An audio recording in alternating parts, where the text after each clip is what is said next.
April 27 నాడు మొత్తం రాష్ట్రంలోని 12,796 గ్రామ పంచాయతీల్లో ఎక్కడికక్కడ గులాబీ జెండాలు ఎగరవేసి మా సైనికులందరూ బయలుదేరాలి. అట్లాగే రాష్ట్ర వ్యాప్తంగా ఉండే మున్సిపల్ డివిజన్లలో కూడా ప్రతి మున్సిపాలిటీలో ప్రతి డివిజన్లో ఇవాళ జెండా ఎగిరేసి అక్కడి నుంచి మనం వరంగల్ కు బయలుదేరాలి. పొద్దున్నే ఆ కార్యక్రమాన్ని పూర్తి చేసుకుని రాష్ట్రమంతటా కూడా కదం దొక్కి చెలో వరంగల్ అని చెప్పి అందరం కూడా ఇక్కడ చేరుకొని ఈ కార్యక్రమాన్ని విజయవంతం చేసుకుందాం. కేసీఆర్ గారి ప్రసంగం, కేసీఆర్ గారి సందేశం వినాలని చెప్పి ఇవాళ ప్రతి తెలంగాణ బిడ్డ కరోనా సమయంలో ఎంతైతే ఉత్సాహం, ఎంతైతే ఉత్సుకత ఉండేనో, కేసీఆర్ గారు ఏం చెప్తారు అనే ఒక ఆనాడు ఉత్సాహం కరోనా టైంలో ఎట్లయితే ఉండేనో, ఎట్లయితే కేసీఆర్ మాటలంటే ధైర్యం వస్తుందనే వాతావరణం ఉండేనో, మళ్ళొక్కసారి అదే వాతావరణం ఇవాళ రాష్ట్రం మొత్తంలో ఉంది.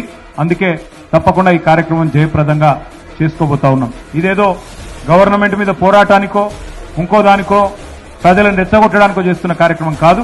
శాంతియుతంగా మా పార్టీ వార్షికోత్సవాన్ని మేము చేసుకుంటా ఉన్నాం. మా పార్టీ వార్షికోత్సవం 27 ఏప్రిల్ నాడు కాబట్టి 25వ వార్షికోత్సవం రజతోత్సవం కాబట్టి పెద్ద ఎత్తున ఏర్పాట్లు చేసుకుంటా ఉన్నాం.